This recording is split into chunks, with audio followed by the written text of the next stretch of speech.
Yeah. Okay, I'll just go through my interests then. In relation to agenda item 9, the annual report of the Director of Social Services, it's unlikely that there'll be any interest simply on the basis that you or a close personal associate are in receipt of social services. In relation to agenda item 10, which is adoption of the council tax reduction scheme, if you or a close personal associate benefit from any of the discretionary elements of the scheme, then you have both a personal and prejudicial interest. So you need to declare that interest and leave the meeting for this agenda item. It doesn't relate to all the other statutory exemptions from council tax. It's simply those discretionary elements set out in the report. And then finally, just in relation to Councillor question 9, which relates to the WNPS, we do have members that sit on that board, so I will take a block declaration personal interest only in relation to that item. So if I take the council question number 9 relating to the WNPS, can those members who wish to declare a personal interest only please raise their hand?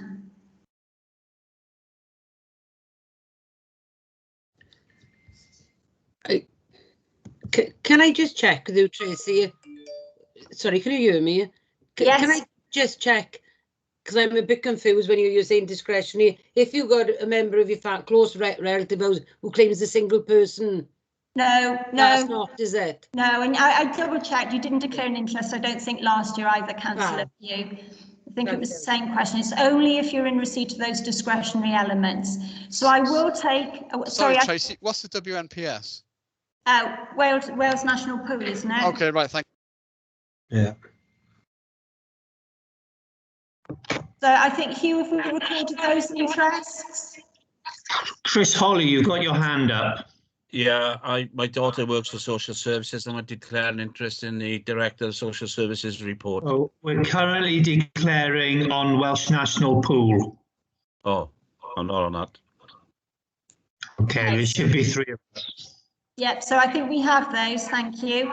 And then I'll take a block declaration on agenda item 10, which is the adoption of the council tax reduction scheme. If you are in receipt or a close personal associate of yours is in receipt of any of the discretionary elements, you have both a personal and prejudicial interest. Does anyone wish to declare?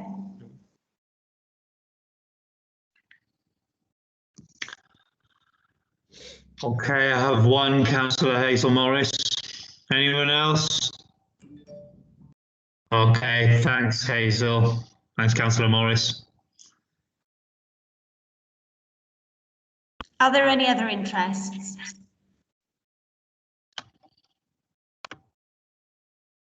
As I said previously about social services. And same for me, Tracy. My daughter works there. Okay, thank you. Personal interest only. And can I declare as well, basically, because my partner works in social services, Councillor Mike Dirk is. Councillor Joe Hale has his hand up. Yeah, I work in the NHS.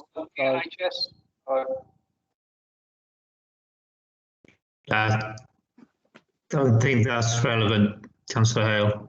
Oh, okay. Thanks very much. I thought I mentioned it anyway. Thank you. Okay, have you got all the declarations? Tracy? Yes, thank you. And just to remind Councillor Morris, you will need to leave when agenda item 10 is being discussed.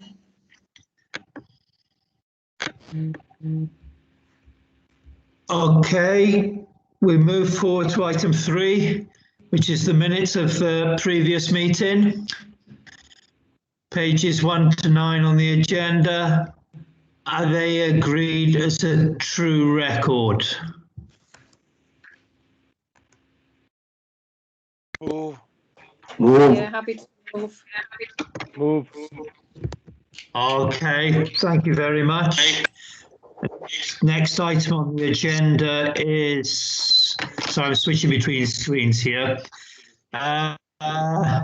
Written responses to questions asked at the last ordinary meeting of council, pages 10 and 11. They're for information, aren't they? Yes. Okay, so we move on to item 5, announcements of the presiding member, sorry. And I'm sure when he arrives, he'll give them. Off the top of my head, I don't know what he was going to say. Apologies. Okay, Mark, I'm Oh, back in, I think. Okay, can everyone hear me? Yes. Moment of Yes. Okay,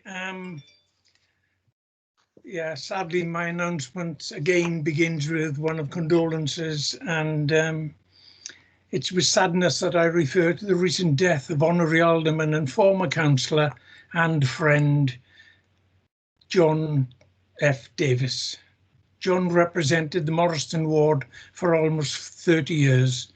He served on the Swansea City Council from 1983 to 1996 and the sitting county of Swansea from the 4th of May 95 to the 3rd of May 2012.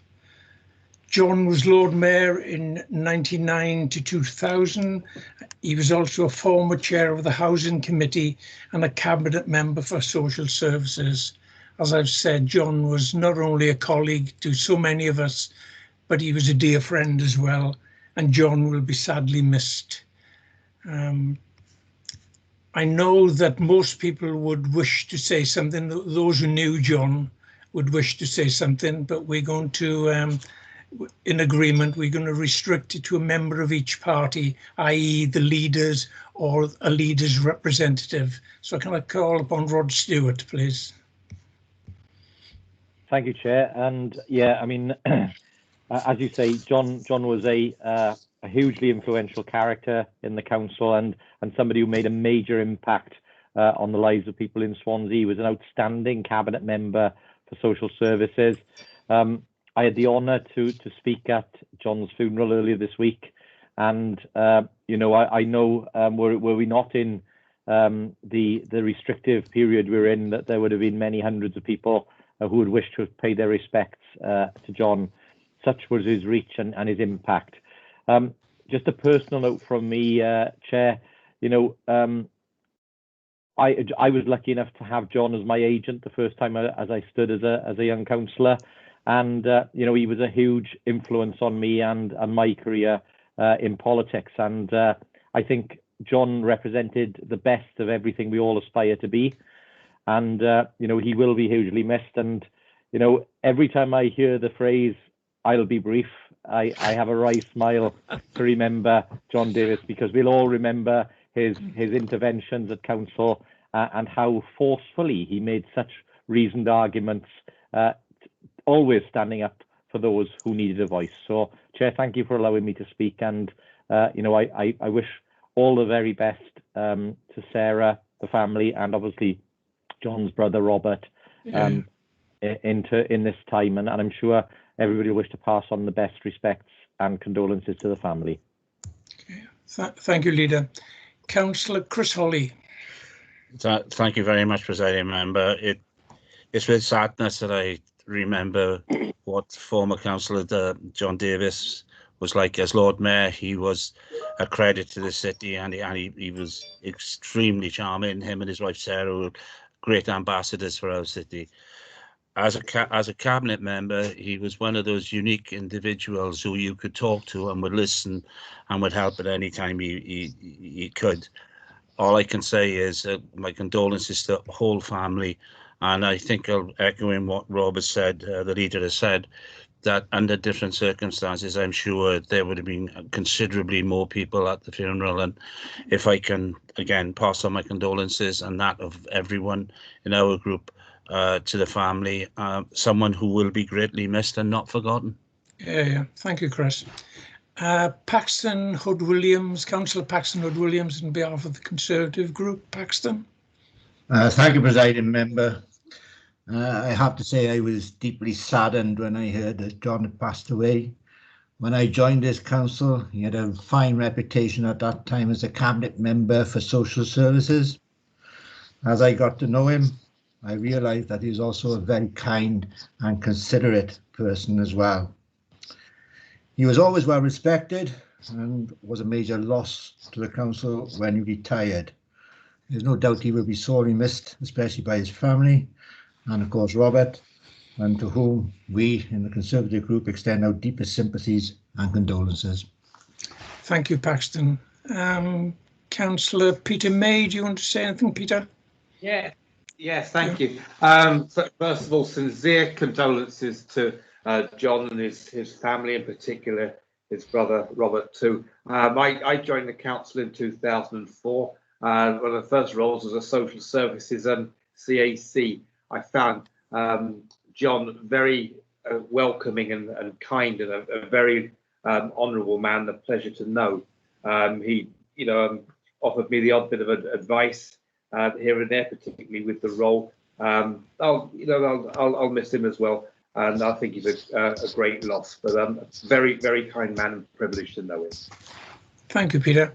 Okay, I think that sums up the feelings of the council towards John, and I hope Robert will take back those feelings to John's family. How sadly everyone feels about his passing. I would also like to refer to the recent death of Tony Mann. Tony was the husband of Councillor Irene Mann, and again, Irene, condolences on behalf of the council to you and your family for your loss. And again, thank you, Irene. And again, it's with sadness that I refer to the recent death of former Councillor Di Howells. Many of you who have been on for any length of time will remember Di, who represented the Pontarddulais ward for 4 years on the City and County of Swansea from 2008 to 2012. And so, as is customary now, can I ask you all to sit silently with your cameras off as a mark of sympathy and respect. Thank you.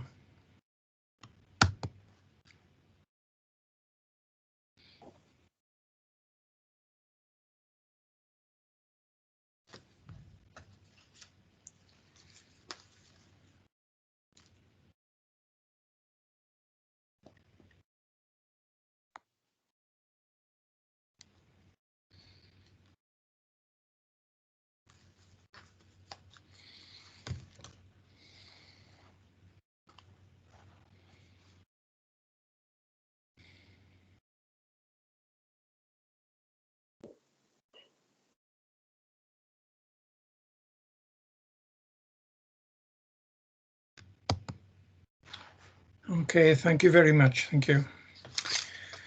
Okay, to continue with my announcements, refers now to the New Year's Honours List, and it's in reference to citizens of Swansea who received awards in the New Year Honours. The first is the Officer of the Order of the British Empire, the OBE, goes to Professor Farah Bhati, was the consultant cardiothoracic surgeon at Morrison Hospital, and that's in regards services to diversity in the NHS in Wales. And a member of the Order of the British Empire, the MBE, goes to Alan Curtis for his services to Welsh football, and also to Carol Cecilia Doggett, who's the senior matron at the intensive care at Morrison Hospital, and that's in respect of services to leadership and nursing care for intensive care patients and staff. Also in receipt of the MBE is Catherine Julie Palmer, who's head of change governance at the DVLA, and that's for services to motorists. And then those receiving the British Empire Medal, the BEM, are the Reverend William Glyn George James, who's the Principal Police Chaplain for the South Wales Police, and that's in respect of services to police chaplaincy and the community in Gorseinon. Also Karen Jane Kembury, the clinical nurse specialist at Neathborough Talbot Hospital, and that's in respect of services to nursing in West Glamorgan. And then corrections and amendments to the council summons. Item 9, the annual report 2019-2020 of the Director of Social Services is an amended recommendation, okay? And the amendment is that the annual report of the Director of Social Services 2019-20 be approved for publication. Okay, so it's not to be noted, it's a recommendation, therefore a vote will be taken at that time. And then item 14 on the agenda, the notice of motion on fireworks. This item has been withdrawn. Okay, that concludes my announcements. I'd now like to hand over to item 6 and the announcements of the Leader of Council. Councillor Stewart. Thank you, Chair. I just first wanted to pay tribute really to the extraordinary effort that's taking place across the UK, but specifically here in Swansea, to increase the levels of vaccination. And I just wanted to share with members the updated figures I have as of yesterday. And of course, they'll be higher than this as of today. But over 40,000 people have now been vaccinated locally, and we're exceeding 2,000 vaccinations a day currently in terms of the rate at which people are being vaccinated locally. In terms of breaking that down for people's understanding, over 11,500 over 80s have been vaccinated, 18,900 health and social care staff, over 5,500 over 75s, over 195 over 70s, over 1,650 care home residents have been vaccinated, and around 400 extremely clinically vulnerable people over the age of 70 have been vaccinated. So again, we have seen our 3 max vaccination centres now fully operational. Our 49 GP surgeries are participating in the effort, as well as the 8 GP clusters, and very shortly the outreach vehicle, which will be able to assist in vaccinating people in their own homes where they're unable to get out of their own homes or to get to a centre or a GP surgery. And I think that's a remarkable effort, and I'm sure all members will want to join me in paying tribute to the staff who are joining in that fantastic effort to try and keep our residents as safe as possible and protect them from this terrible virus. Chair, my next item is to provide some good news in terms of an award of funding from the Welsh Government. We have been notified of a further £4.4 million worth of funding to help tackle homelessness in the city for this year and beyond, and pay tribute to the work that Councillor Lewis and all of the team have been doing in helping make sure that we keep our homeless people safe during the pandemic. We've provided a bed and a safe place to stay for all people who are homeless, who are prepared to accept that help.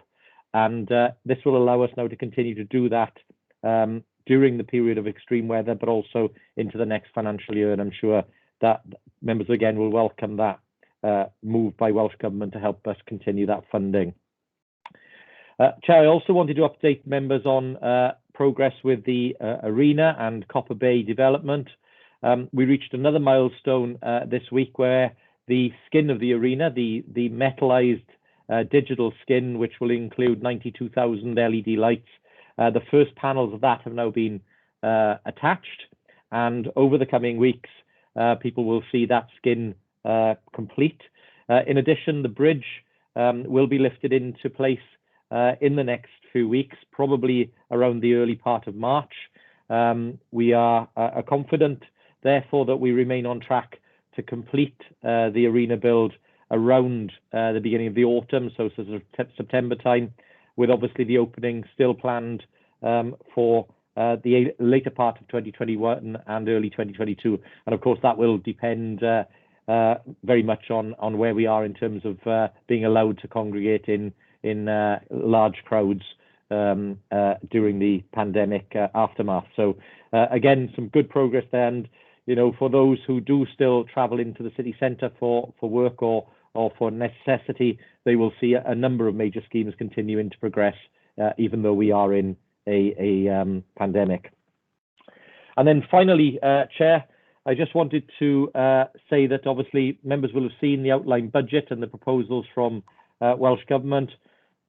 Those members who've sat on scrutiny will know that we went through in some detail the proposals. I would confirm that very, very pleasing this year not to have an austerity budget, and that there are no direct redundancies proposed as part of the budget, and that obviously significant amounts of funding are proposed to go into all services of the council to help them deal with the pressures they face. So again, Chair, we are hopeful of a positive budget this year, and obviously look forward to getting together with members in early March to be able to set the budget for this year. Presiding member, I wonder if I could pass on to the leader, and if he could pass on about the excellent work being done about the inoculation and vaccinations that are taking place. I think everyone in this council, I think everybody in the city is delighted. And the graphs are showing that we're ahead of everyone else. I know it's not a race, but Wales has been severely criticised for our vaccination performance, but this shows that we are pushing ahead. And it's if you could pass on a thanks from everybody, I think that this is a way out of this lockdown. Thank you. Yes, Chair, very happy to do so. Okay, thank you. Thank you. Okay, item 7 then is public questions. I have notice of 4 questions by 2 questioners.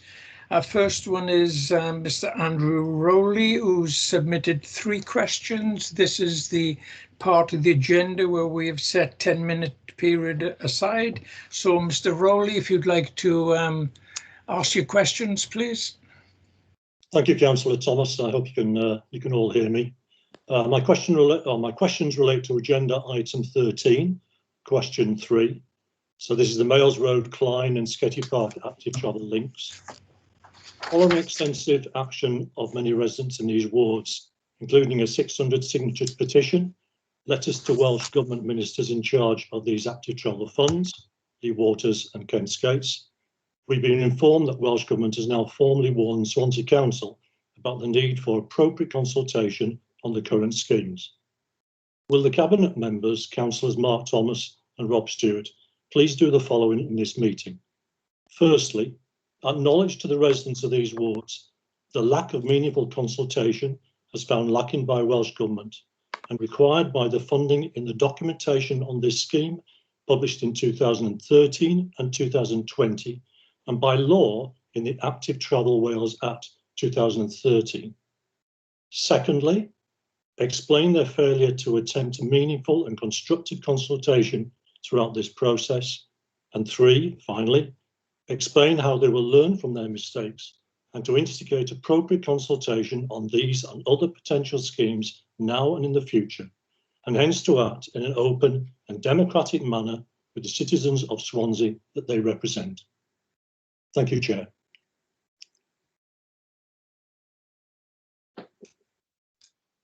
You're on mute, Chair. Okay, Councillor Mark Thomas, brief response, please, Mark. Yeah, I'll try and be as brief as I can, Chair, but it's difficult sometimes with, there's a number of questions, obviously. I mean, firstly, I'll start with a correction in the statement. Mr. Rowley says in his opening remarks that he has been informed that the Welsh Government has now formally warned Swansea Council about the need for appropriate. That's not correct. We have not been formally warned by Welsh Government. Quite the opposite, in fact. Okay, so that's an important correction that needs to be made. I mean, I will go on to say and try and answer all 3 questions. We have throughout this process followed and complied with all statutory needs and statutory consultation and everything required under the Act. Swansea Council officers, in fact, have recently met with Welsh Government and Transport for Wales to discuss the current active travel schemes. Welsh Government and Transport for Wales were satisfied with the plans and the information provided on consultation of these schemes. Option appraisals were also discussed and it was agreed that the preferred options being taken forward are both feasible and the most suitable proposals for delivery. The requirements of the Active Travel Wales Act 2013 places a statutory responsibility on each local authority in Wales to map, plan and make continuous improvements to its active travel, walking and cycling networks. Swansea Council developed 2 maps in 2017 as required under the Act, an existing route map and an integrated network map. The integrated network map produced a comprehensive plan setting out the short-term, medium and long-term capital, infrastructure, walking and cycling routes that the local authority will seek to deliver for the improvement of active travel across the city and county of Swansea. Thank you, Chair. That's as brief under the circumstances as I could be. Thank you, Mark. Next questioner is Hannah Lawson. Hannah? Hi, can everybody hear me okay? Yes, I think so, yes. Great, thank you. My question is about Site 9 in Swansea Marina. There's been a lot of discussion by Marina residents around development at this particular area, the green space near the observatory. And I was wondering, could the Cabinet Minister for Investment please explain the status and history of this site for the benefit of residents? Thank you, Anna. Who's taken this? Thank you. Thank you, Presiding Officer. Robert Francis Davis. Yeah, the question has come forward, and there's a straight reply on the Appendix A to this. This particular site 9, as is commonly known by the observatory, was actually in the Unitary Development Plan, which goes back to 2008, and later was in the Local Development Plan. The Local Development Plan adopted that by a vote of this council. There was full consultation on, obviously, the Unitary Development Plan and the Local Development Plan.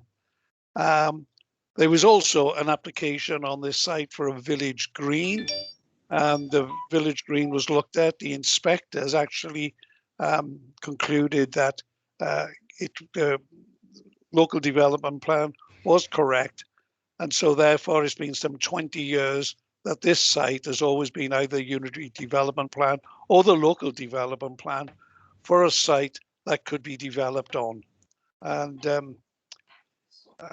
has been subject, as they say, to a village green application where the inspectors agreed with the decision of the council and going through the Local Development Plan.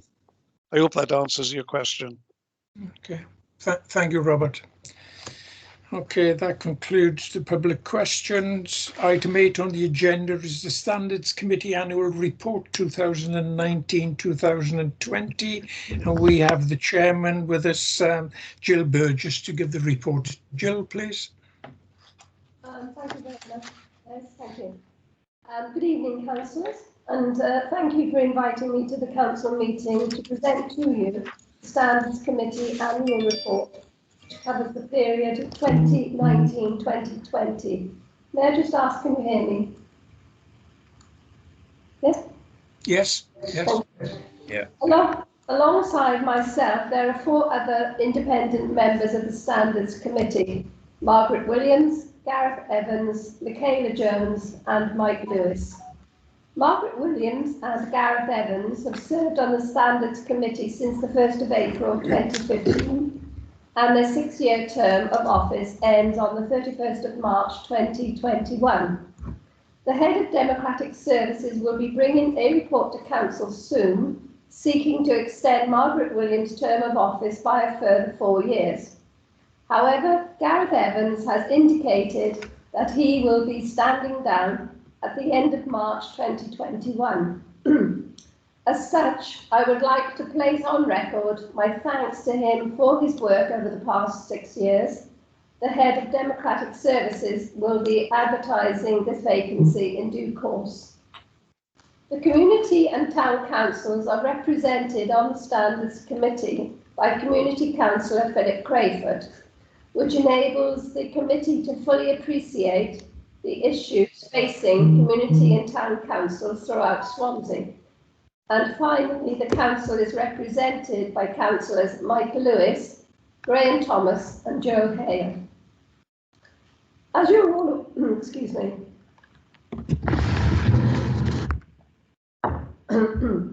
As you're all aware, the predominant role of the Standards Committee is to promote and maintain high standards of conduct and probity in the conduct of councillors. Each year we review the work that we have done and compile this annual report. I'm pleased to advise Council that despite the coronavirus pandemic, the Standards Committee was able to meet remotely with only one meeting, March 2020, having been cancelled. In November 2019, meetings we concluded work with the group leaders, chairs of... Presiding member, I do apologise. Can we mute everybody because there's terrible feedback. Somebody's tapping away on a keyboard. Yeah, can I ask everyone to mute, please, while the report is being given? I think it's you playing around with changing his microphone or something. Shall I continue? Yes, thank you, Jill. Carry on. That's fine. The committee is extremely grateful to all those who participated in and contributed to those meetings. The question and answer sessions gave the committee a valuable insight into how political leaders view ethical behaviour and the code of conduct, and more importantly, enabled us to consider how leaders of political groups can promote high standards of conduct by members of their own groups. Included within the annual report are the questions which were asked of those attending. The committee will be looking to refresh those questions for future meetings with the group leaders this coming year. With the Local Government and Election Wales Bill imposing a duty on leaders of political groups to take reasonable steps to promote and maintain high standards of conduct, we feel that the work the committee is doing in these sessions will be particularly relevant, and we are assured by the Council that it is in a good position to respond to the requirements of this bill relating to standards. In relation to Code of Conduct complaints, the Standard Committee noted that a number of complaints relating to potential breaches of the Code of Conduct were made directly to the Ombudsman. But we were pleased to note that during the year we have not had to deal with any referrals by the Ombudsman for breaches of the Code of Conduct by Swansea councillors. Most of the complaints were closed without investigation by the Ombudsman. The committee are regularly briefed by the monitoring officer on the Ombudsman Code of Conduct casebook, and we are updated with any adjudication panel decisions with merit discussion. Whilst the bulk of the committee's work relates to ethics and code of conduct issues, our terms of reference also include consideration of appeals relating to unreasonable behaviour policy by members of the public. And in our July meeting, we considered an appeal by a member of the public and upheld the decision of the authority in invoking the policy. Looking forward, the monitoring officer recently presented a report to the committee advising of the Local Government and Election Wales Bill imposing the duty of Standards Committee to prepare an annual report setting out how the committee's functions have been discharged during the year. We look forward to reporting to the Council once the new legislation requirements are in force, but we feel that we are in a very good place to be able to fulfil any new requirements. Thank you for your time, everybody. Thank you for this evening, and should you have any questions, I'll try my best to answer them. Thank you very much. Thank you very much, Jill. Thank you. Are there any questions of the Chair of Standards? Can't see any hands. No questions. Thank you very much. Thank you. Thank you very much. Thank you. Okay, item 9 is the annual report 2019-20 of the Director of Social Services, Mr. Dave Howes, please. Dave. Yeah, thank you, presiding member. It's always a bit odd that by the time I come to council to report on the performance of our social services for the previous year, the world has already moved on, never more so than this year. So I'm going to summarise my report on our performance for 2019-20 in about 30 seconds, and then concentrate on talking to council about what matters, i.e. the enormous challenge that the worst public health crisis in a century has posed for our population, particularly the most vulnerable, and the way our incredible workforce has risen to that challenge. I'm also going to break with tradition and invite our 3 new heads of service to give a bit more detail about how their services have met some particularly difficult aspects of that challenge. So I'll do the 30-second bit first. We'd made good progress against our 2 key strategic objectives, the Safe Lack Reduction Strategy in Children's Services and the implementation of the optimal model for adult services. Performance had generally remained strong, but with some areas of challenge. For example, our looked after children numbers were still higher than we'd hoped. And the numbers of carers that were taking up offers of assessments was far too low. But we were successfully adopting more and more of a preventative approach. Our early help hubs have been established in children's services. We were doing more and more reablement as part of the development of an integrated hospital to homes service. Local area coordination was expanding. We'd set up a domestic abuse hub. We had integrated tackling poverty services within the directorate. We created a people's commissioning hub, and the regional partnership board arrangements in our area are particularly strong. And our 5-year financial sustainability plan was working, delivering significant savings that could be reinvested in service improvement. I was looking forward to this year. The pace of implementation of our improvement plans could pick up even further. And then COVID hit. All our plans reverted to a single objective: to prevent the health and social care arrangements locally and in our region from falling over, to protect our population and particularly the most vulnerable, whilst keeping our staff safe and trying to restrict the spread of the virus across our communities. During the first peak, we had to adjust our services almost overnight, but without any clear understanding of how the impact of the virus would play out. Children's Services, Early Help and the Youth Offending Service, working alongside colleagues in schools, education and others, needed to create new arrangements to support the safeguarding the most vulnerable children, to try and mitigate the impact of things like schools being shut for an extended period. These challenges were compounded by the restrictions on face-to-face working with children and families in their own homes because of the need to manage infection control.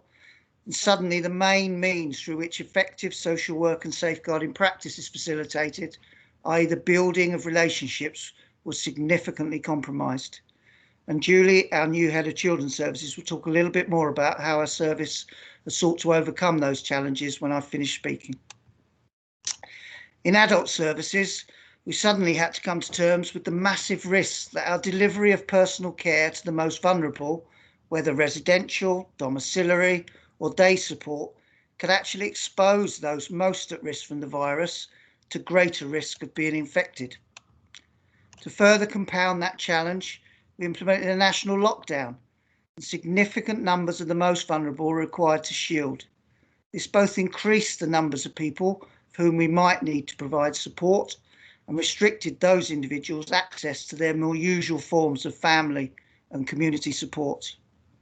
As if this wasn't enough, there was a genuine possibility that as infection rates rose, the numbers of people requiring hospital admission could overwhelm the health service.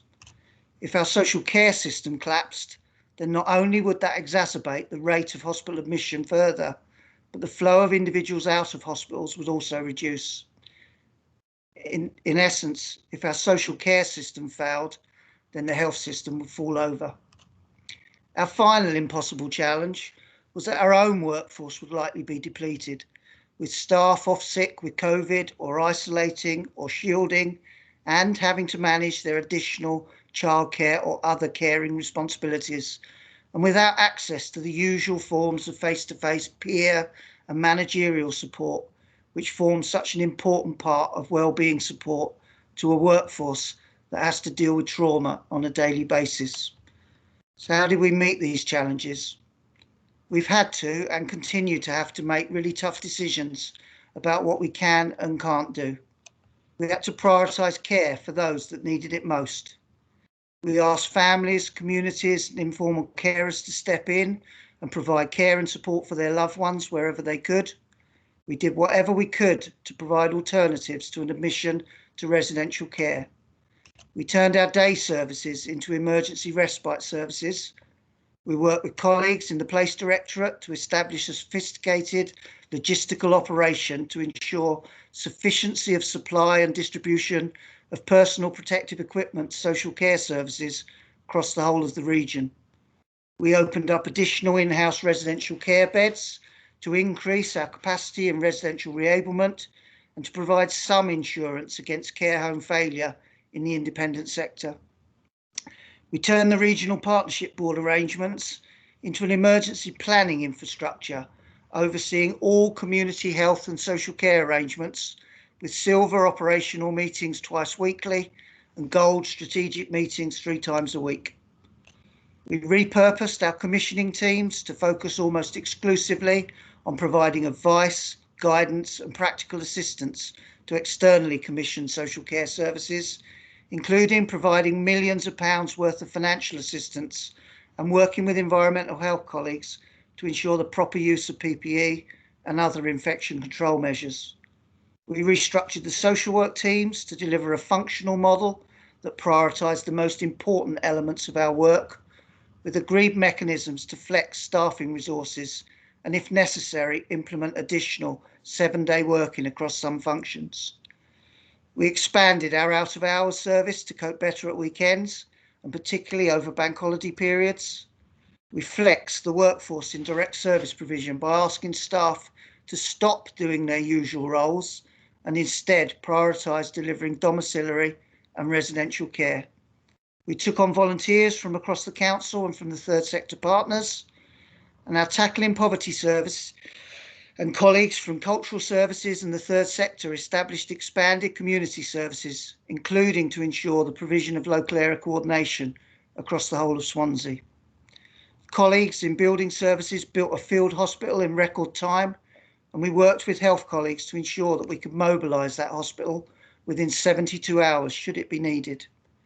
Amy and Helen, our new heads of adult services, will give a bit more detail on some of this work in a moment. We did all of the above and more during the first wave. Our workforce were magnificent and support from across the council has been fantastic. By the summer, the worst of the first peak was over. Our staff and the individuals, families and carers of Swansea that we support were exhausted. However, despite that the first wave had subsided, pressures on our services didn't. The impact of restricted access to health and care for such a long period meant that individuals' needs had increased, and at the same time we were having to prepare for the likelihood of a second wave, and one that would likely be more challenging as it was going to occur over the winter period. In our region, the second wave has hit us particularly hard. The challenges to our services, our workforce and our population have been even more difficult to manage. However, taking all the learning from the first wave, we have at pace been able to implement all of our emergency plans. I'm going to pause there and ask the heads of service to say a few words before I make some closing comments, which, in honour of a previous Cabinet Member for Social Services, I promise I'll be brief. But handing over to the head of service, I'm going to ask Julie Davis, our new Head of Children's Services, to say a few words first. Thanks, Dave. So as I'm sure you can imagine, it's been a very challenging year for Child and Family Services. Being a social worker in a very different way has brought with it tears and fears, it has to be said. But overall, the staff have managed well, and that's because we have looked after them, and we've prioritised looking after them, because if we didn't do that, then we wouldn't have been able to achieve what we have magnificently achieved over the last year, it has to be said. And through our strong links and works closely with education and health, we've been able to prioritise going to see the children that we're most worried about. So we've had weekly meetings with education and weekly meetings with health, and together we've been able to make sure that those that's the most vulnerable have been able to receive interventions. But what we do know is that our children and families are likely to remain open to us longer, because we've not been able to work with them in the same way. Yes, we have embraced technology. For some of us, that's quite a challenge, but nevertheless, it's not the same as being in somebody's house and knowing whether that child still has nits, whether the house is clean, whether mom is actually okay and not too scared to leave the home because of the domestic abuse that she's suffering. So it's not the same, as I'm sure you know. But what we do know is that families have struggled because of lockdown and being out of school, because children's behaviours have changed and parents have struggled to cope with that, and they've sought their own coping mechanisms, which sometimes mean that they turn to alcohol and violence in the home. But we have really good relationships with our police colleagues. Our front door is very, very strong, and so we're working well and responding quickly when those incidents do occur.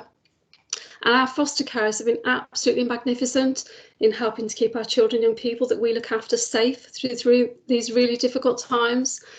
And what I would say is that we anticipate a surge in demand once we start the restrictions lift, and we need to prepare for that, because we haven't got the eyes on that we normally have through children attending school, and through police very much focusing their energies on compliance with COVID regulations. So we need to start thinking and preparing for that surge in demand and helping our staff to cope with that, and working with health colleagues around having the right interventions, particularly for children's mental health. We know and we expect that we'll start to see the impacts of that, but maybe farther down the line. So it's really important that we still continue with those strong working relationships, and we don't underestimate how tough it's going to be. But what we do know is that we're really good at supporting our staff, and we have a really good health and wellbeing plan in place to offer that, and of being flexible and understanding how hard it is for them to be a social worker at home and look after their children or their other caring responsibilities, but still be able to provide a safe service is something we should all be very proud of. Thank you. Thanks, Julie. I'd like to ask Amy to come in and talk.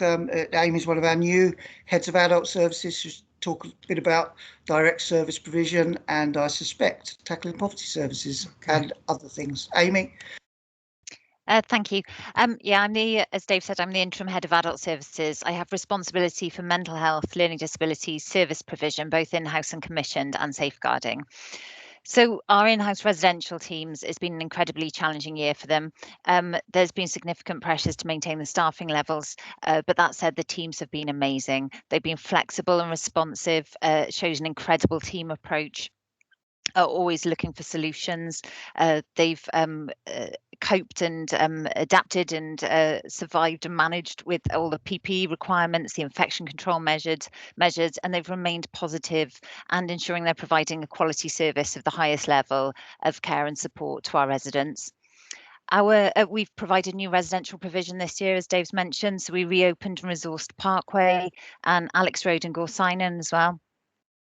Through our day support, it has changed quite dramatically this year, and we're providing emergency respite day support now. It's a revised offer. The teams, again, have been fantastic in adapting and looking for opportunities to support people.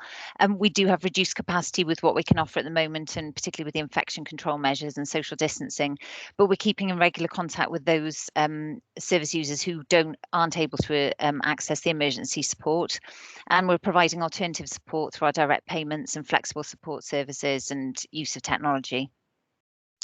Our commissioning team have had to adapt massively in what they're doing, and they've been supporting our external providers. We've brought online new domiciliary care providers, and they've also been providing advice and assistance and working in a multidisciplinary way with partners.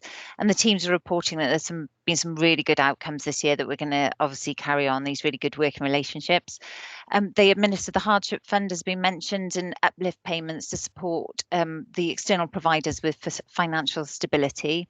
This is both in the dom care providers, residential and supported living. And again, that enormous effort around the personal protective equipment.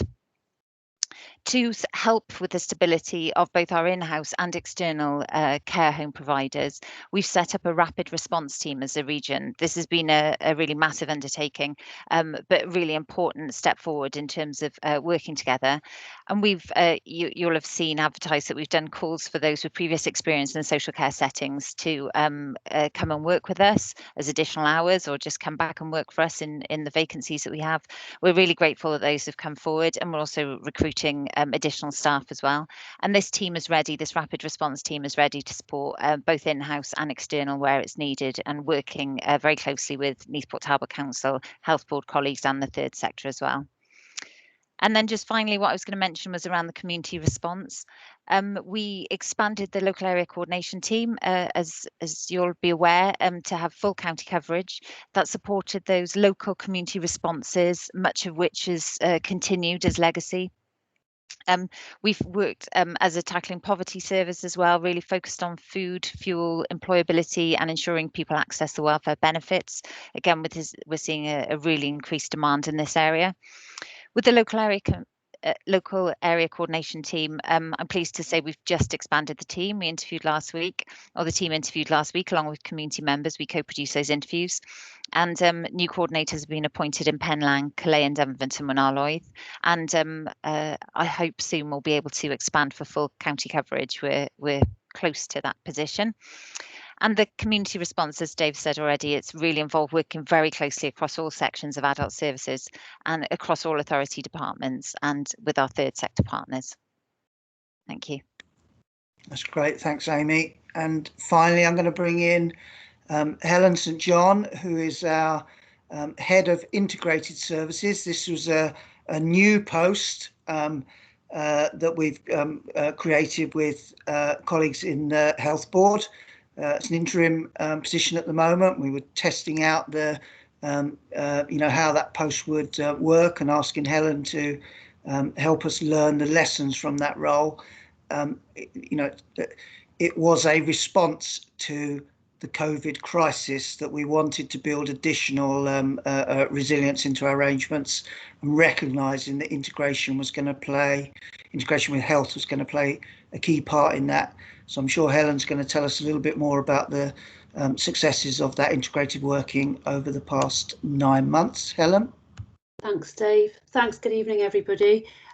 Just to give a little bit of detail around that, the services that I manage across the Health Board and the Swansea Council include the in-house home care service, community social work teams and the hospital social work team, community therapies, which includes Health Board employed and Council employed therapists, district nursing, the acute clinical team and the Council transformation team as well. I just wanted to mention, I suppose, reflecting back over the last 9 months, some highlights, and I've picked out some that I hope demonstrate the importance of that joined up approach between the Council and the Health Board.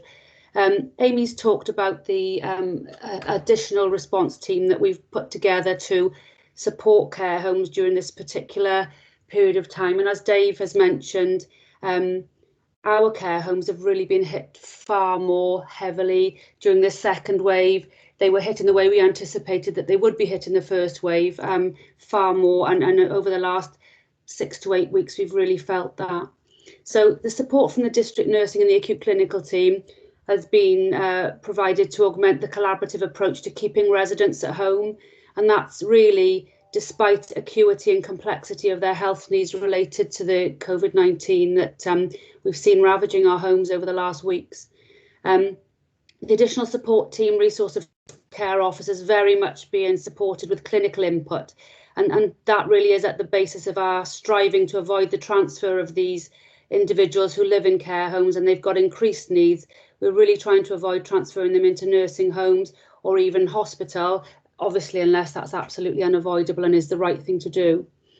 And this has meant over recent weeks supporting care homes to ensure that in some cases individuals have a dignified and a comfortable end of life. Whilst this is something that care homes are used to managing, as you can imagine, the level and the number of individuals that have have ended their life in recent weeks has been increased, and the health board staff have worked shoulder to shoulder with our care home staff in internal and external services to care for the increased needs of those individuals. And that support, what we're experiencing at the moment, is that support is rolling from establishment to establishment as the outbreaks work through.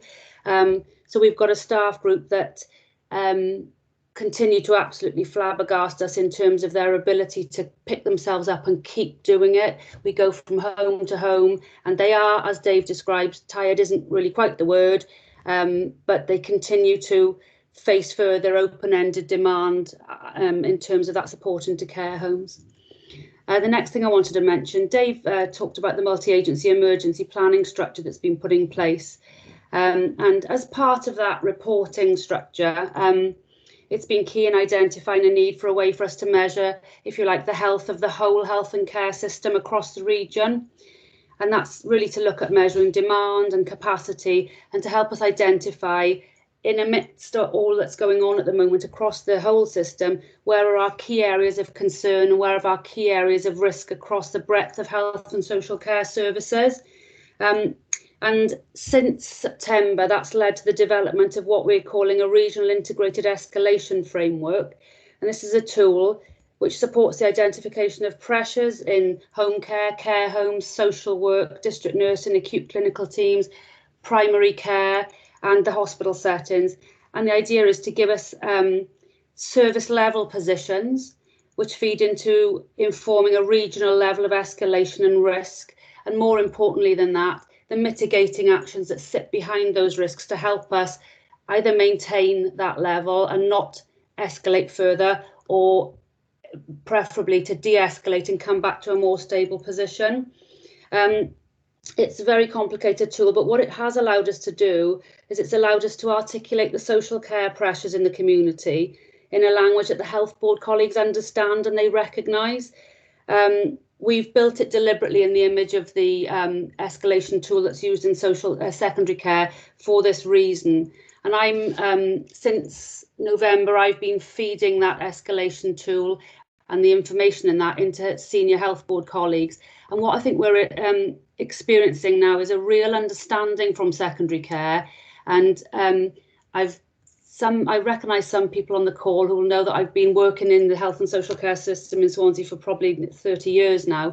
And what we're experiencing, and I'm certainly feeling, is an understanding of our pressures in the community and in the council from secondary care, to such a degree that we're currently able to understand the improving conditions in the hospitals around numbers of COVID positive patients. But what we're able to articulate and what we're able to have understood is that the levels of highest pressure are currently sitting with us in the community, in our care homes and in our domiciliary care services.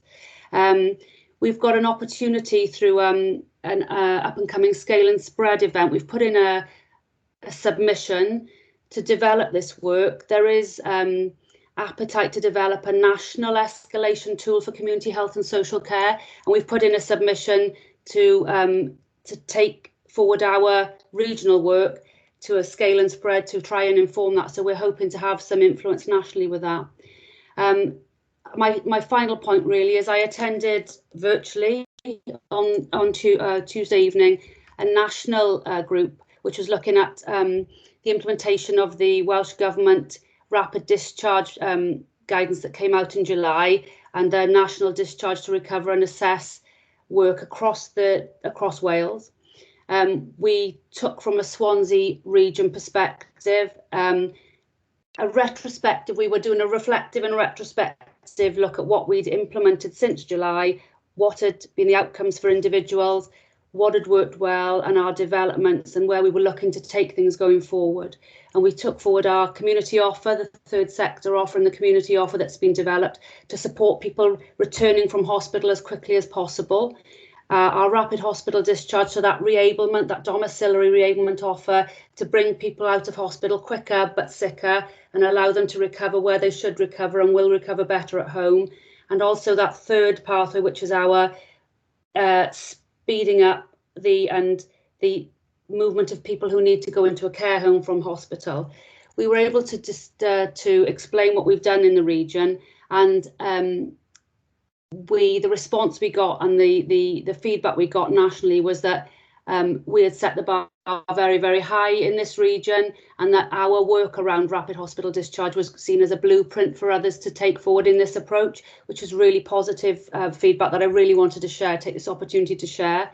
And I just wanted to say on a personal note, as a final comment, that really it's been a privilege for me in this new integrated head of service role to have that span of management across Health Board and Swansea Council services, which has been a key facilitator in achieving the level of collaborative success that we've experienced, and the opportunities for continued development to manage our health and social care responses to the pandemic, and to take, of course, forward those lessons that we've learned as we emerge from this unprecedented period. Thanks very much. Thank you, Helen. Thanks, Helen. Just a final few words, presiding member, and then I'll hand back to you.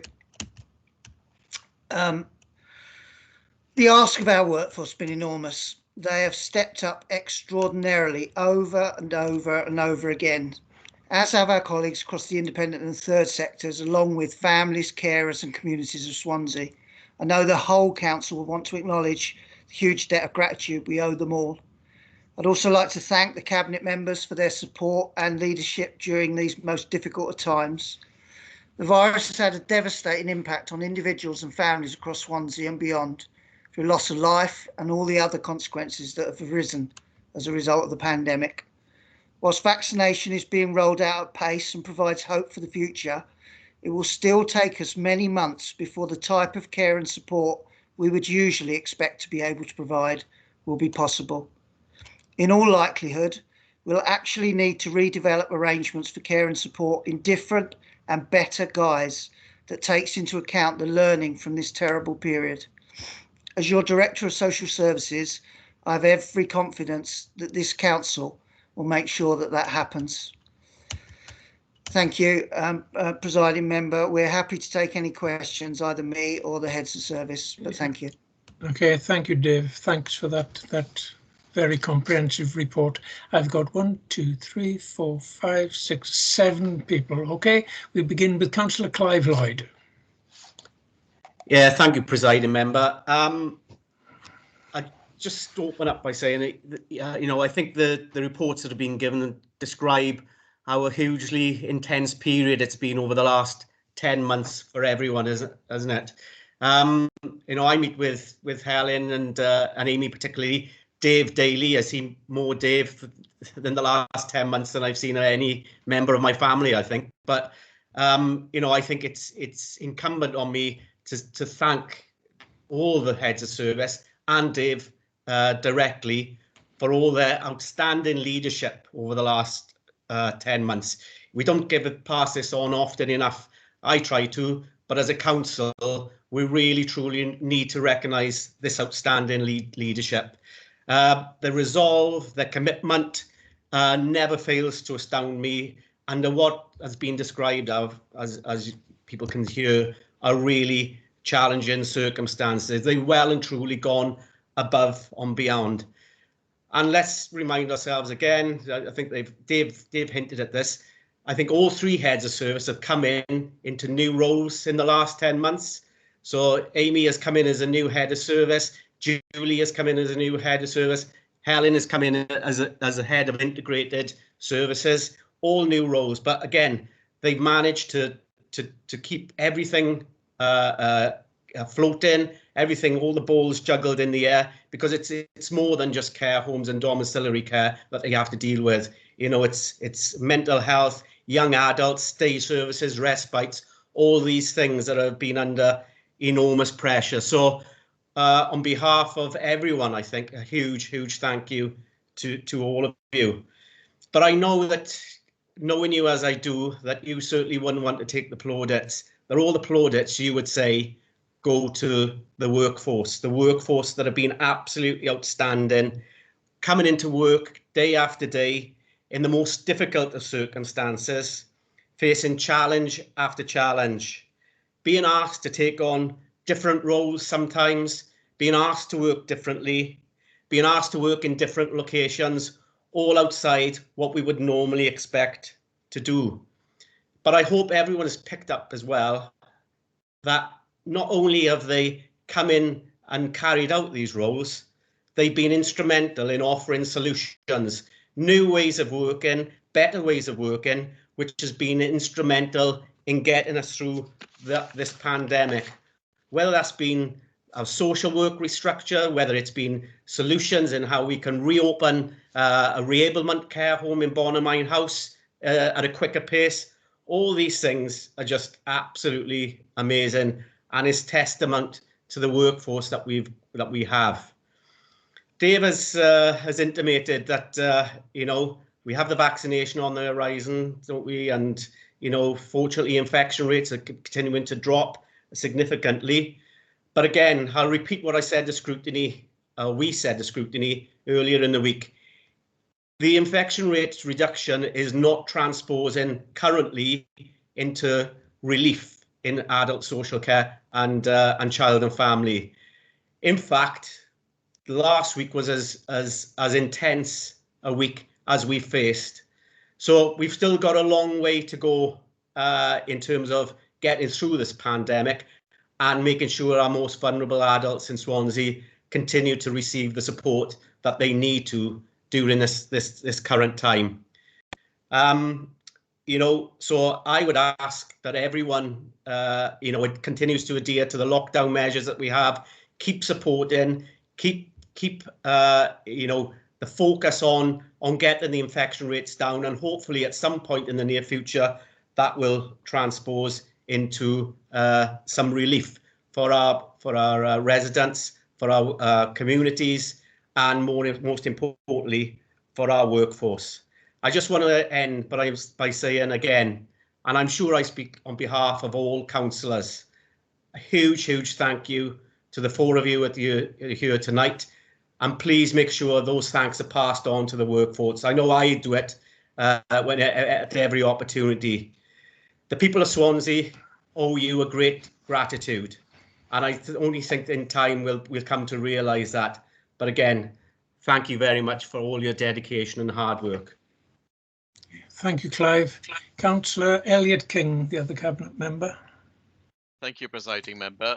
I think it's very difficult to follow that. I think Councillor Lloyd has really summed up the feelings and thoughts that we've had. It has really been a very difficult time, and we certainly do owe a lot of debt and gratitude to all the staff who've worked tirelessly, but also, as Councillor Lloyd has said, have come up with ways and solutions to meet those challenges. And I think particularly from the Child and Family Service perspective, I'm really grateful to Julie as she stepped into the new role in the middle of this and has really been very helpful and has been a fantastic head of service to take us forward that. And it really has also brought a lot of close working together across the council, and I think from our perspective in Child and Family, the close working with the Education Directorate has really been very helpful and has really helped us to make sure that we are making sure that our young people and children are safe and identifying those key areas where we need to keep a close eye. I think that's been really important and one really good aspect of this change of working. But also throughout the whole thing, we've still kept young people's views and feedback at the forefront of all this, and we've listened to what they've had to say and how they've wanted to interact with us. And Julie talked about the different ways of communicating and how they wanted to help us, and that's even made its way to the corporate parenting board as well, where we've listened to young people and their experience as well. And I think that has been really important, that we don't forget that that's also been a key factor. So I really do support Councillor Lloyd in his debt of thanks to all our staff.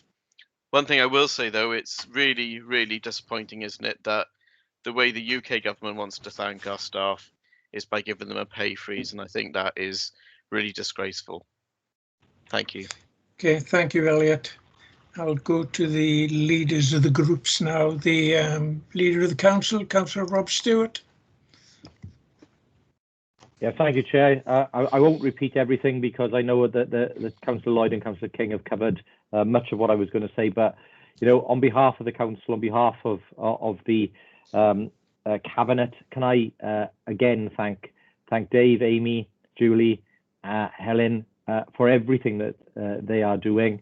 I think, you know, in a normal year, you guys are heroes, and you know, this year has been unprecedented, and you know, we've been able to see firsthand just how much of a difference all of you make and all of the staff make to the lives of people of Swansea. There are people who would not probably have survived if it weren't for the efforts of your teams in keeping people safe across the city and county of Swansea. And just look, I can't speak highly enough of everything that you've been doing. I echo all of the comments that Clive and Elliot has already said, and I thank you very, very much for all that you've done. You've done Swansea proud again this year, and I'm really, really grateful. Thank you. Thank you, Leader. Councillor Chris Holly. Thank you, Presiding Member. I don't think there's a hell of a lot I can say, actually. Just reinforce what everybody else has said. You know, you've done a fantastic job, all of you, and I hope you can pass it on to all the staff, because they, you know, everybody has come together on this under this horrific time with this virus, and I think you've all done a fabulous job, and please pass it on behalf of all the councillors. Thank you. Thank you, Chris. Councillor Lyndon Jones. Great, thank you. I'd like to thank David and his team, and really on a personal basis, I've passed on a number of what I can only class as very difficult and challenging cases to them during the course of the pandemic, and I have to say they've risen to the challenge and really worked hard to get a really good outcome for all these people. And when I say challenging and difficult cases, I really mean that. So thank you very much, and thank you to the team. But I know with David, I've often emailed him on a Sunday night, and he's back on a Sunday night with a response. So thank you very much. Thank you, Lyndon. Councillor Mark Child.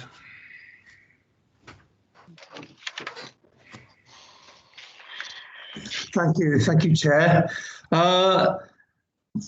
First of all, there are not 3 new faces in social services. There are 4, because Councillor Clive Lloyd has also stepped into this action when the previous incumbent thought was coming and did a runner. So I think Councillor Lloyd has done a fantastic job as well, but I want to thank the Director for his report today and the senior management for their contribution and for their leadership this year, and particularly, I want to just focus a little bit on their work with other people that provide care in Swansea, whether it's the NHS, the third sector, the independent sector. They've taken a lead on that front as well. And hopefully there'll be a legacy from this, which will enable us to come to a new normal, which will be an improved way of caring for people that need care and helping people prevent the need for care as well. But as well as the leadership, I particularly want to praise the amazing work done by the staff. They've always been excellent, and they've proved it again now. They are worth their weight in gold, and I hope they get their just reward. I want a special thanks to domiciliary and residential workers who mainly women, who have gone and put themselves at risk to perform their duties for the last 9 months and continue to do so on a daily basis. And this has been done with compassion, kindness, even at times humour. And I'm very grateful for them, and we should all be very grateful for them. And the last thing I wanted to point out is that the local area coordinators, having them in place, has really made the responses in the community to the vulnerable, the shielding, the worried. We've been able to be right there, an immediate instant response and a solid base for the community to help those people. It's one of the things that I think we've done well in Swansea. Having local area coordination was a good decision, and I very much hope that we'll be able to provide them on a permanent basis to all communities as something else that comes out of this. But well done, all of you. Thank you, Mark. I see Peter May's hand is going out. Peter? Part of the Appendix group, a big thank you to staff at every level in the social services department here. I've got the pleasure of having 5 local area coordinators in the Appendix ward, and they've all been there for people, particularly when they're needed most, when people are feeling isolated or lonely in these what have been certain frightening conditions for people in this change here. Also, as well, we have the domiciliary care. You know, going in on the front line, caring, providing that vital support for people. So a huge thank you from our group to all the work that yourself have done, and particularly frontline staff too. Thank you, Peter. Councillor Paxton Hood-Williams.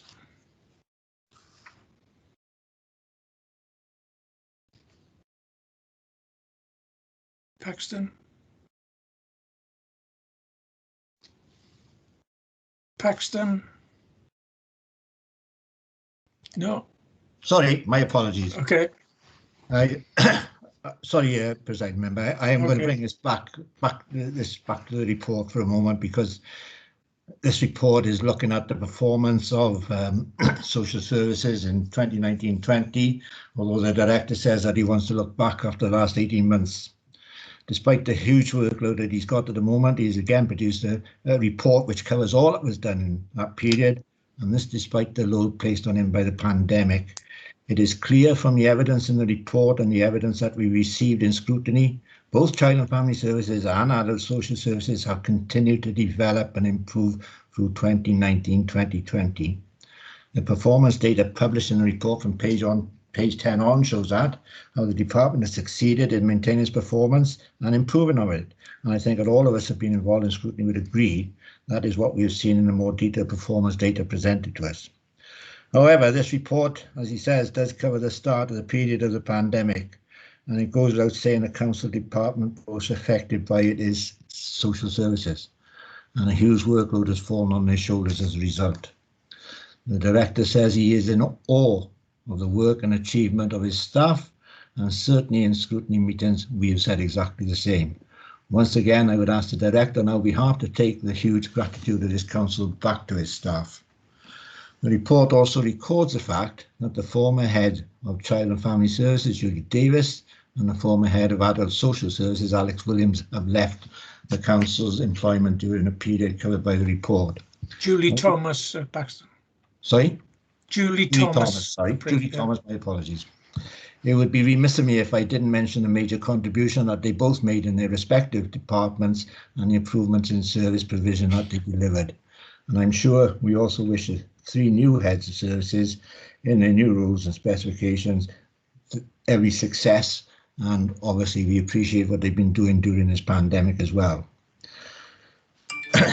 From a scrutiny point of view, both of them were, both Julie Thomas and Alex were both prepared to openly answer our questions and respond to our concerns, which is important from a scrutiny point of view, but I'm sure I speak for all of us when I expect our gratitude to them, together with our best wishes for the future. Finally, Presiding Member, I think we ought to express our appreciation to the Director, Dave Howes, for the work that he has delivered, working with his staff and councillors, on this council's response to the pandemic to date. So much has already been said that I can't really add on it, but I think I just would like to pick out at this point in time the work that Dave has been doing in conjunction with the Cabinet members to make sure that the people in Swansea are being kept as safe as they possibly can. Thank you, Presiding Member. Thank you, Paxton. Councillor Alison Pugh. Yeah, thank you, Presiding Member. I'd speak on myself, on behalf of myself and Councillor Louise Gibbard, who are the other Cabinet members who work closely with Dave, Amy, Julie, Helen. I would like to sort of put on record my thanks. And Dave, when I think back to about 10, 11 months ago, when we realised Alex was leaving and Julie was retiring, and then the pandemic was hurtling towards us, you know, they were... I can't imagine how you must have been feeling, and you know, but you've picked 3 fantastic members of staff who really stepped up to the plate here and must be such a help to you. And I just want to put on record, you know, that I'm very grateful to everybody, because it has been an awful year. It's been very difficult for staff, you know, and I work obviously very closely with Amy. I can't thank her enough. Even though she's taken on that role, she's kept a real good eye over poverty, employability, welfare rights, lifelong learning. We still need her. You know, she steers that helm through really troubled waters. You know, and I know on behalf of the third sector, she's been really, really strong out there working with people, and people feel that partnership. And you know, everybody has really rallied round in the last year, and it's been brilliant. The partnership working within the council, partnership working externally as well, and that's a credit to Dave, to you and your team and all the staff involved. You know, so you know, on behalf of myself and Louise, we can't thank you enough. Thank you, Alison. Councillor Linda Taylor-Lloyd. Hello, can you Yes. Can you hear me? Yes. Good. I just want to say that Amy has been exceptional. I've had 3 93-year-old ladies who have been in difficulty since Christmas. I didn't know what to do. I contacted Amy and she has sorted out the problems and taken the weight off her shoulders. So thank you very much. Thank you, Linda. And finally, Councillor Kevin Griffiths. Yes, thank you, Presiding Member. Can I just say a big thank you to the team? And as an NHS worker, we are proud to have you as our management team, leading us through this pandemic and keeping our staff safe. Thank you. Okay, thank you, Kevin. Okay, well, excellent. Thank you very much, Dave, for that excellent report, and I hope you take all those words of gratitude back to every member of staff within your department. They're all fully appreciated. Okay, thank you. Okay, item 10, adoption of the council tax reduction scheme. Sorry. Councillor Chair, there's a vote on that and we need a mover and a second. Sorry, Hugh. Sorry, you're quite right. There's a vote, there's a recommendation.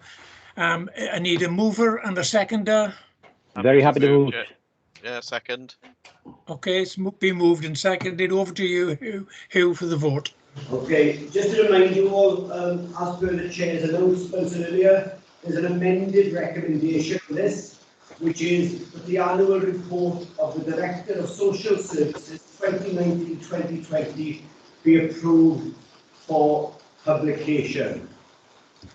So bearing that in mind, I'm going to launch the vote now. Please vote and remember to press the submit button. The vote should be on your screens now.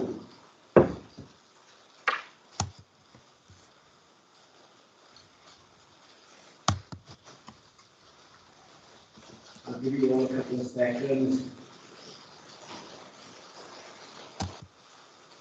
Okay, I'm going to close the vote now. So make sure you voted. I can't see it on my screen. Okay, the vote has now been closed. Sorry, who couldn't see it? No, Councillor Gordon, no. I'll reopen the vote briefly for you. So I can see I reopened the vote and I can see a lot of councillors haven't voted. Please remember it's in your chat or in your conversation room. Somebody could type it in the chat, it might pop up.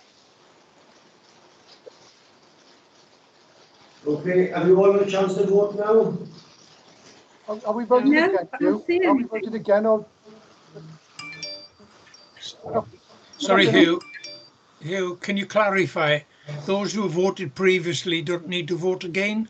They don't, but it doesn't matter. It's only once it'll be counted regardless. Thank you. Okay, has everyone voted now? No, can I... Right, I will close the vote now then. Give me a second. There you are. That's 100% for of those that voted. Some of you didn't vote. It doesn't change the outcome, but if you want me to go through those people, I'm happy to. Okay, everyone happy? Yeah. Chair, Who's that? Can I make Yes, a well, comment?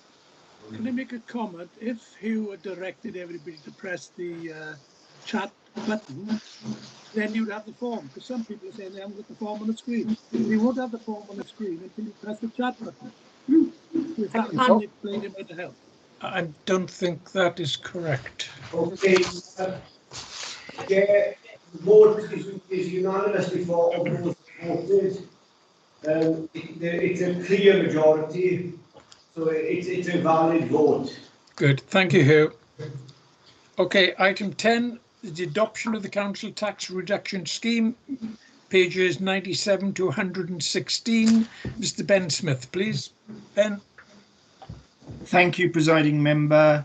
I will, again, to echo previous words, be brief. This is a technical report in what has been an unprecedented year in terms of new schemes of financial support. This is one of the long-standing ones that exists, and one that I do require you to consider for re-adoption locally. You will be aware that it is a scheme that is broadly a national scheme with some local flavours and variations. The report in front of you asks that you consider adopting the same scheme as last year. I will briefly just draw your attention in particular to section 5.2 and 5.3.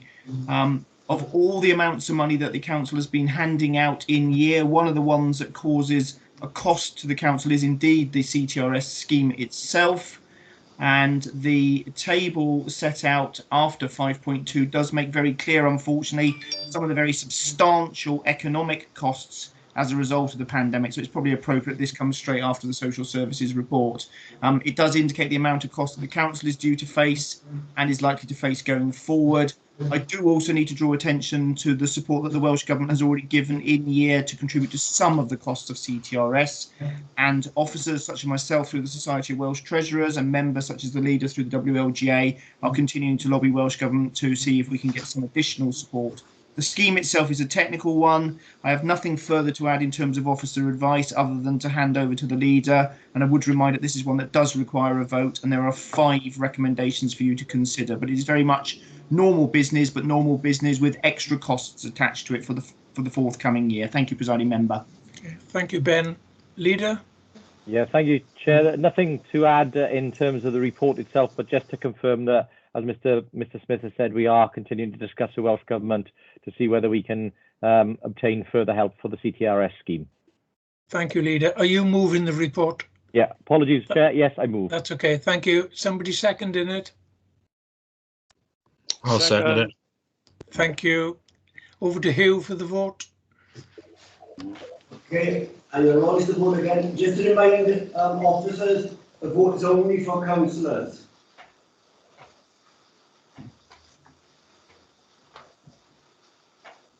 The vote should be on your screen now. So remember, it's in your chat or conversation view. It hasn't appeared automatically.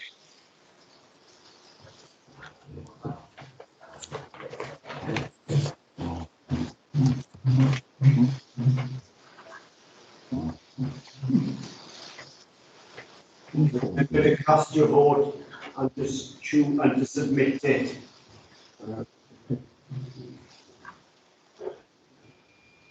Sorry, there's no voting pattern. No voting options on mine. Hugh, Robert, yeah. Have you pressed the chat button? Yeah. And it hasn't appeared here. No. Okay, Councillor Smith. I got the results of the I've got the live thing moving, but not the voting button. Have you scrolled? Yes, it's the live vote. It is. That is the vote. Right, it's come up now. Sorry. Yeah. It's probably a lag, a slight lag, given the number of people involved in the vote. So I'll give it a couple more seconds. Thank you. I got Philip Downing's hand has gone up. Philip? Yeah, just to say, Chair, on the last vote, nothing came up on my screen and it just froze. I went on to chat and nothing came up there. On this one, nothing came up on my screen. But I went to chat and I'm sure I've submitted something in chat, but it's not working like it should. Okay, thank you. Okay, I'm going to close the vote now.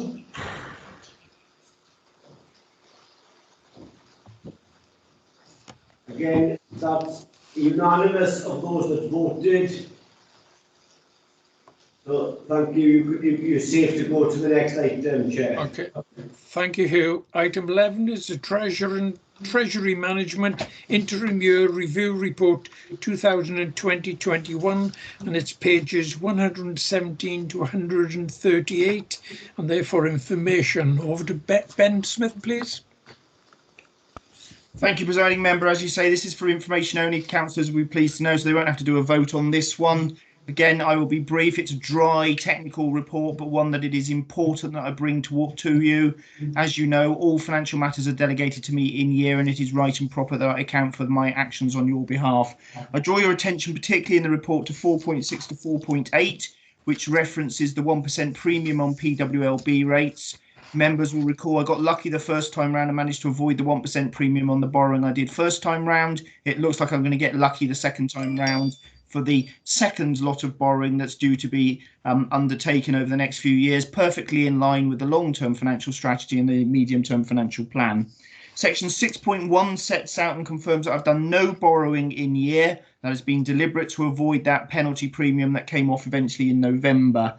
And you will see that the rate average of borrowing has come down perilously close to nearly getting under my long-term aim of getting below 4%. It might seem high compared to prevailing rates, but I've got to work with the rates I've acquired from previous treasurers over the past 50, 60 years from this authority and predecessor authorities, and we will get there.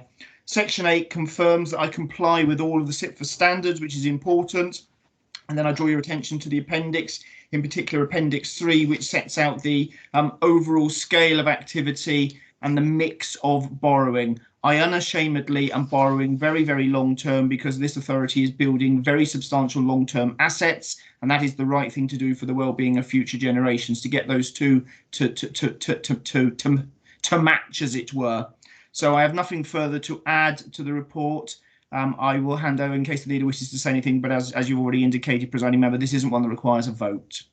Okay, thank you, Ben. It may be dry to you, but it excites some members. I've got 2 members indicating. Councillor Chris Holly. Thank you, Chair. I wonder if, presiding member, Ben, I wonder if you could answer the question for me on page 134, which is Appendix 4, which it concerns the authorised limit for external debt is 554 million. And then in this year, the original estimate is 796 million. And then you got the operational boundaries, etc., etc. And then the last one is the upper limit for total principal sums invested over 364 days, which is 40 million. Is the difference between the operational boundary external debt of 758 million, that 40 million that we borrow in to do a principal sum investment over the year? Not really. What the report is doing is giving me a boundary, and a very comfortable boundary for borrowing. That last entry is in terms of sums that I am investing for over 364 days. So it's cash balances. You'll note that most of my cash balances are invested short term. That shouldn't surprise you because of the very large scale capital program that we're undertaking. So to some extent, I sit on cash at all points in time. The biggest trick I have to perform in year is to make sure I've got cash at all points in time to be able to meet all obligations on cash flow. And so that's on the other side of the equation, Councillor Holly. Just so happens that it matches perfectly on this occasion. Right. So the operational boundary for external debt is actually lower than the authorised limit, and that's about 40 million. Yes, it just gives me a number of fire breaks. Apologies for using the phrase, but it's, you know, given it's been used in other connotations more recently, but it is a number of parameters which you should start to get concerned if I get near to that boundary. I always give you officer advice to make sure that I live comfortably within that. You shouldn't be surprised at the overall scale of increase in the boundary, given what has been set out in the long-term capital programme and medium-term financial plan. I agree, but I was concerned about that 40 million, whether we were using it as a borrowing to invest. I can understand what you're on about now. Thank you. Good, thank you. Leader, Councillor Rob Stewart. Apologies, Rob, I should have called you in straight after Ben. That's fine, Chair, no problem. I'm only formally moving the report anyway, but just to say again, thank you to Mr. Smith and his team. And as Mr. Smith said, he's had his normal duties to perform in terms of managing all of the finances, which has been doubly difficult, if not worse than that, this year, given the huge variance in all of the budgets and spending that has taken place because of COVID. And again, I'd commend Mr. Smith for his prudent timing on borrowing and investment. And again, I'm sure it's something we'll talk more about when we come to our budget meeting in March. But again, very pleased to see that the lobbying that has been done by many parties, including WLGA, council leaders and our colleagues over the border in the LGA, to get Treasury to reverse its decision in terms of doubling the rate at which councils can borrow for their schemes. So very, very pleased to see that we have reverted back to the lower rate of borrowing. Good. Thank you, Leader. Councillor Peter Black. Thank you, Presiding Officer. Still on Appendix 4, the difference between the authorised limit for external debt this year and next year is somewhere between 40 and 50% increase. So I'm just wondering, what is the mechanism by which that authorised limit is reached, and who authorises it? You receive a report from me in due course. When you get all of the budget reports going through Cabinet in February and Council in March, you will have Treasury management statements, and I set out my recommendations to you to authorise my boundary limits. Once you've approved them, the onus and obligation is on me to live within them for the year. So this is the update report on last year's. You will get the opportunity to make comment. But of course, by definition, given that you have agreed a medium-term financial plan previously and a substantial capital programme, whilst no council can bind a future council, to some extent, some of the decisions are already hard baked in, and it would be a dereliction of my duty if I didn't give strong advice to make sure that you did recommend significant increases in those boundaries, which is why they have gone up so substantially. I hope that answers your question, Councillor Black. So when you set these boundaries or these limits, what you're effectively doing is saying this is how much we need to borrow, therefore that's the boundary. We're not actually relating to what we can afford to borrow. It's a combination of both. First of all, by way of clarification, it's an upper boundary of what I may need to borrow, not that I will certainly borrow, and that's one of the reasons why you have those couple of fire breaks. The entry which is probably most important on Appendix 4 in terms of the question you're asking is that ratio of financing costs to net revenue stream, which is done for both the general fund and the HRA, measured against likely future rent increases and likely future council tax increases. But all of these things are contingent on future council decisions. And so I do take a view ultimately when I give advice to you for the medium-term financial plan and the budget and recommendations on council tax as to what I think is a reasonable and prudent and proportionate level of cost for both of those, not only in the short term, but the medium term. And the one thing I'm absolutely adamant that I will give strong advice on is that longer term stuff through for 50 years. That's the duty upon you to discharge your duties under the Wellbeing of Future Generations Act. And it's my duty to give you that appropriate advice. So I do weigh it up, and I do have views as to what is a reasonable figure. And I am more than satisfied that both of those percentage figures are more than reasonable, given the overall position the authority faces. But obviously, I always keep that under review, and I take advice from Treasury advisors and my professional staff. Sorry, Chair, can I just ask one last technical question? Why is there a difference between the authorised limit for external debt and the operational boundary? Surely they should both be the same as they were in the current year. What is the reason why there's that difference? I will need to give you a particularly technical answer in due course written on that, but it is not unusual for them to differ. It is, as I indicated, a range of fire breaks that I have available to me. So I take professional advice, but I'll give you a written technical answer on the difference between the two definitions. I'm sure they're set out in the appendices, but I'm more than happy to not bore fellow members with my ham-fisted attempt at explaining it in the meeting, if you're so indulged me, Councillor Black. Yeah. Okay, thank you, Chair. Ben, you never bore us. No.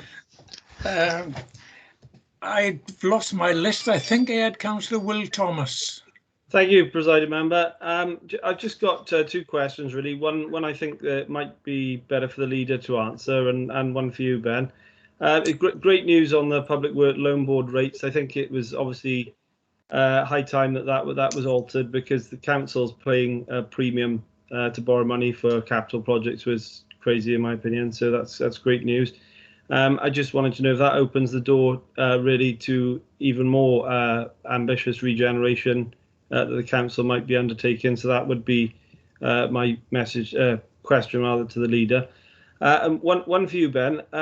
One of the things, I'm quite sad like this, I suppose, but one of the things that keeps me up at night is the amount of money printing from Western nations, really. And we've obviously got quite a large cash balance, and you said obviously that is run, due to sort of cash flow, but it seems very conservative for our amount of cash flow. I'm just wondering, have we got any inflation hedge in there? And do you think, how does that impact your thoughts? Any inflation risk that might be coming down the line? On the second question, Councillor Thomas, it's really difficult because in one sense I have to be fairly boring and plain vanilla on what I'm able to do in terms of borrowing and lending instruments.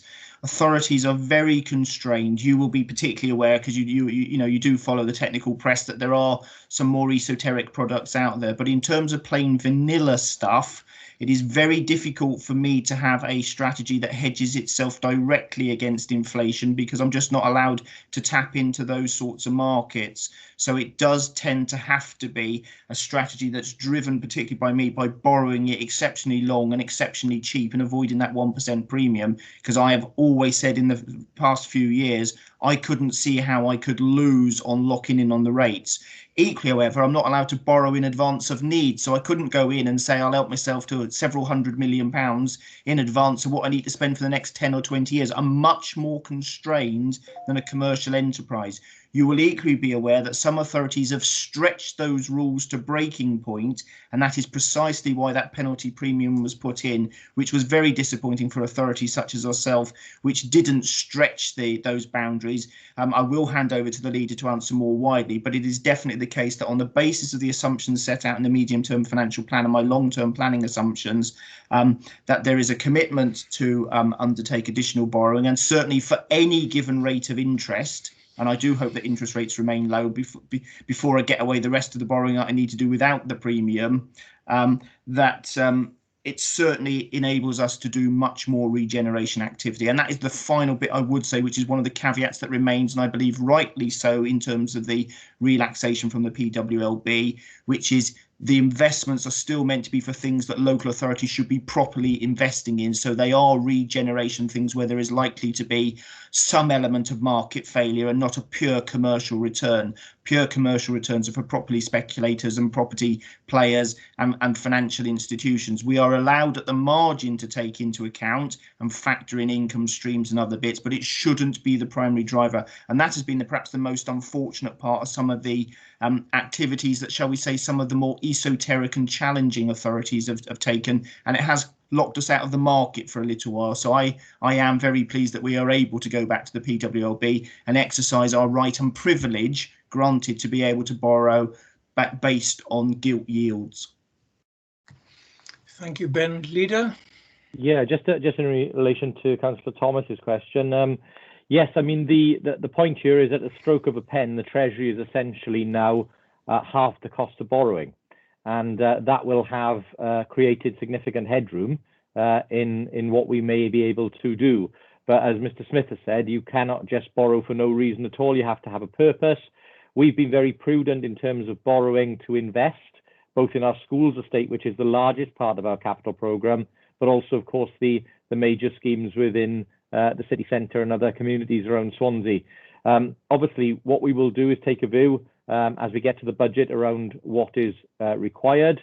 And just to also say, one of the points I've made before in previous budgets is, of course, over the last 10 years, we have paid, 8 years, with 9 years this year, over the last 8 or 9 years, we have paid back an average of around £4 million a year of historic borrowing.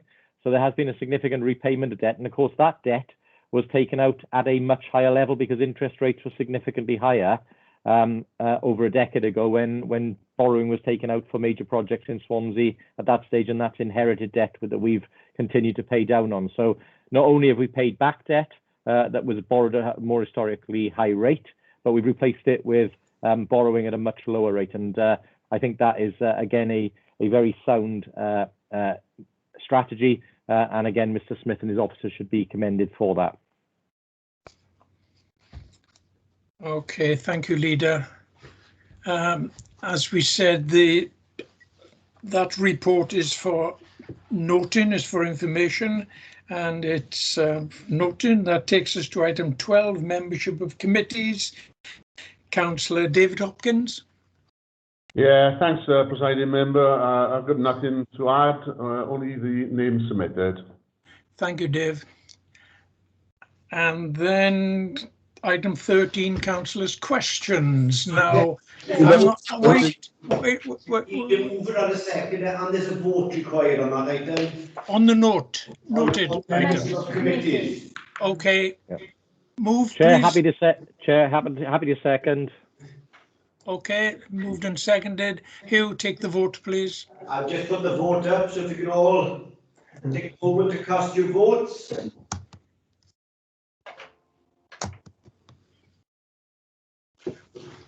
Okay, has everyone received that vote?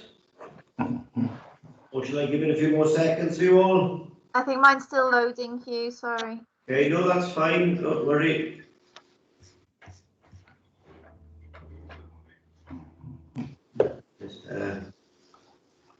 Just 30 seconds to make sure. I think Councillor Hennigan has a question, Chair. Councillor Hennigan. I voted a bit quick, I did. I have voted. That's okay. You can't vote too quick. That's okay. You can't vote too quick. Okay, I'm closing the vote. There's an echo. Oh, no, it's come up now. I just closed it. Okay. Again, of those that voted, it was unanimous. Not everyone voted. Okay, thank you, Hugh. Phil Downing, got your hand up? Phil? Yeah, once again, Chair, when the square box comes up, but it stays black, and I cannot touch anything. My mic won't come off, my hand won't go up, nothing will work. So I don't know what whoever is doing to my laptop. It appears you've got a connectivity issue there. So you have been unable to vote. So how do you want to cast your vote? So I'll make sure it's added. Yeah, for. You're for. Thank you. Well done. Thank you. Okay for that item. Thank you. And item 12 we dealt with. Okay, that was.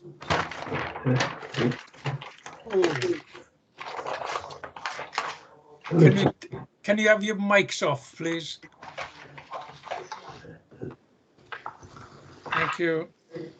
Okay, we're going on to councillors' questions, item 13. It is 18:59. I propose to take a comfort break of 10 minutes. Okay, so we will resume at 7:10.